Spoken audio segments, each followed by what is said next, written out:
Welcome back from the break, Rams. Now, while we've talked about CSU football and its action on the field, there are a lot of moving parts that allow this program to function off the field. One of these is making sure the Knights of the Green and Gold have all of the equipment they need come Saturday. CTV feature reporter Madeline Davis joins us to give you unique insight into that very person whose job is just that. Madeline? Thanks, guys. CSU football has obviously been the talk of campus for the past couple months now.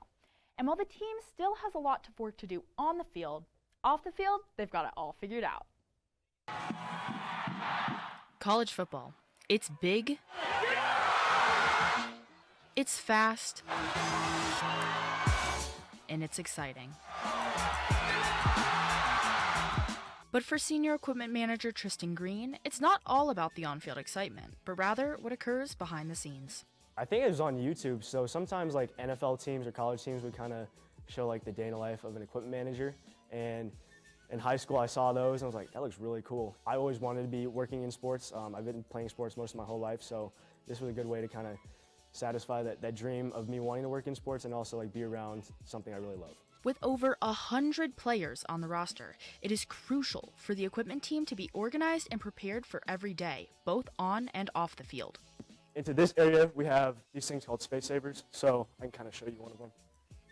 It's essentially designed to kind of save us space and kind of go more up than out space-wise, but it's just an example. So down here we have like all our game uniforms. So we have the white jerseys, green jerseys, gray jerseys, state pride jerseys, and orange jerseys. And then an example of just kind of like what's in the drawers is we've got game pants. So everything's kind of organized just so when we need it, you can just go grab it real fast. Equipment is also organized by player as well. Langston Williams, right? So we have 2 spots up there for the helmets. We have all those jerseys, more helmets, and then this is just kind of game gear, and then everything we need is organized by player. The equipment team is in charge of both home and away games, making their job a bit stressful at times. Away games are a lot more stressful. I'd say a lot more planning as well. What happens is usually the truck that carries every single piece of equipment we have leaves 2 days before the game, get on a plane and travel to wherever we're going. So for this week, for instance, we're going to Reno, Nevada. So we'll get there, unload the truck, and then set up the away locker room. While away games may be stressful, the team has traditions to keep things fun, one of which is collecting helmets. Up here we have a lot of helmets from different teams around the country. So I think a lot of things equipment managers like to do is like to trade helmets. So like if we travel to somewhere, we might swap one of our helmets and then get one of theirs in return.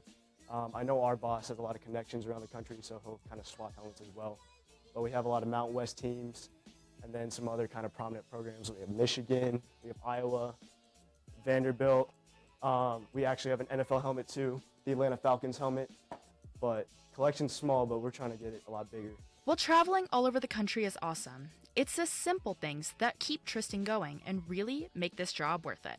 I really value just the day-to-day stuff, just the different things we get to do because, at an outside looking in, you kind of just think like, oh, they just run practice, blah, blah, blah, but there's so much other things that as an equipment manager you get to do that you probably would never have thought of. It was really interesting to learn about a side of football that you don't often see. It was also super cool to see the team finally pick up a win last Friday. And while I know there's still a lot to get done, at least we're officially better than CU now. Back to you guys. I don't know about you, Mike, but that's just a job I could never see myself doing. Personally, that stuff is super cool. Getting to like meet all the players, get all like personal connections, that is really cool to me. The players, but just imagine that smell. Yeah, that would be bad. After getting swept on home ice just 10 days ago, the Rams sought to bounce back, welcoming the Missouri State Bears to Epic as part of another weekend doubleheader. In 4 games thus far, Colorado State has been on both the right and the wrong side of some high-scoring affairs, ranging from 5 goals to 11. And on Friday night, it was no different. Though the first period went a while without a horn blazing, CSU freshman Noah Decker changed that 14 minutes in when he galloped to the left wing circle and wristed a shot past Mo State goaltender Matt Griffin. Just 90 seconds later, Rams forward Aiden Tolnay followed up suit from the exact same spot, but took a nasty hit in the process, had him laying on the ice. And that hit perfectly symbolized how rough it was from the start, with each team exchanging bodies and blows throughout the whole night. CSU has proved to be a physical club early in the season, and the Bears definitely reciprocated that. As Tolnay struggled to get up, the Rams entered the first intermission with a 2-0 lead. However, we all knew that line wouldn't hold. Just like physicality, offense has also defined CSU hockey 3 weeks in, and more pucks were bound to hit the back of the net by the end of the night. Halfway through the second, Missouri State already notched it up at 2 apiece. But that didn't last super long. Not even a minute after the Bears' equalizer did Rams defenseman Justin Vickers weave his way towards the net and feed a beautiful pass to Mike Kleiner, who was waiting at the top of the crease. The 3-2 advantage would stay that way for the remainder of that period. The hits kept coming, though, turning the game into a literal gong show. And remember when I said it was 3-2? Well, if you left the rink prematurely thinking that surely no more action could unfold, foolish you are because of how the goals kept ringing. How about you just double each team's score in the third period? The Bears initially drew even, but in the end, the Rams capitalized on 3 unanswered, yielding a 6-4 victory. The Rams had 7 players reach the point board, including 6 different goal scorers. Alex Ledowkowski led the way with 3 points, accumulating a goal and 2 assists. Friday's success would transfer into Saturday, but needing a little more effort. Regulation ended in a 3-3 deadlock, and ensuing scoreless overtime forced a shootout, where the Rams prevailed, and a sweep was a perfect response to the OCU series the week prior, and even more so heading into the San Diego State at the end of this week. And Mike, how about another feature story? You've got it, Ella. This time it's Greg James over at the TV for an in-depth look at the CSU Polo team. Take it away, Greg.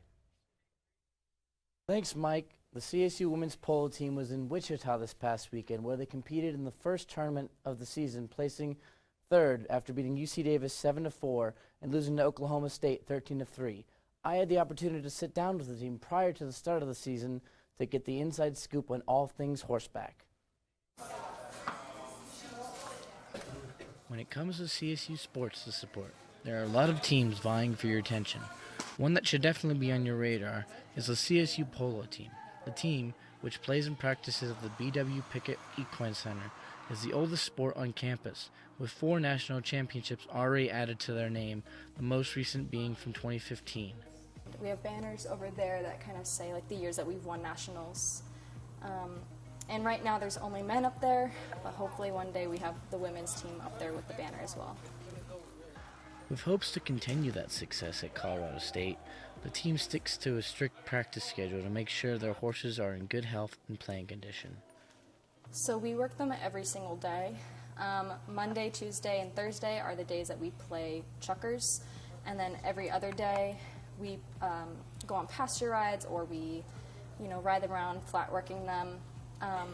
Just making sure that they stay in shape and working on certain muscle areas to make sure that they're still toned, and that way they can play to their best ability.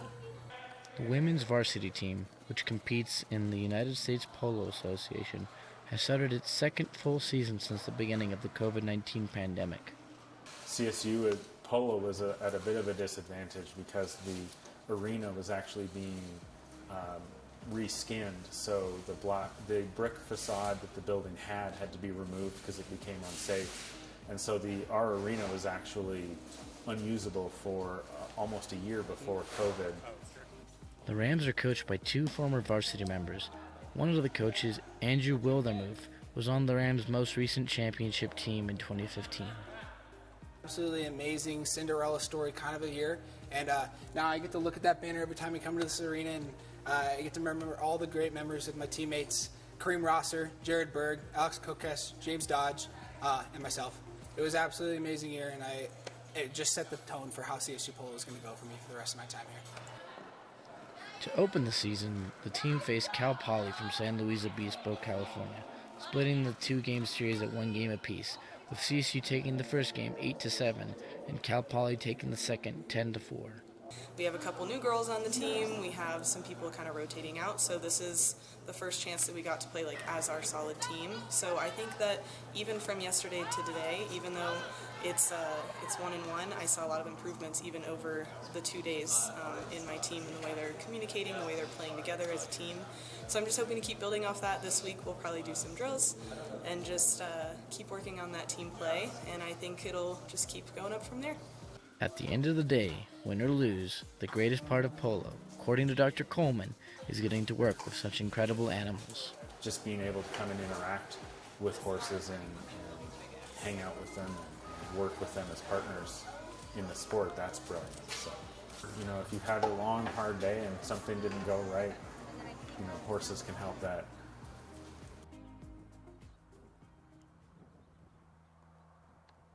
It was great getting to know more about the polo team here at CSU. You can follow the team on Instagram at CSU Polo to keep up to date on their upcoming events. Back to you guys.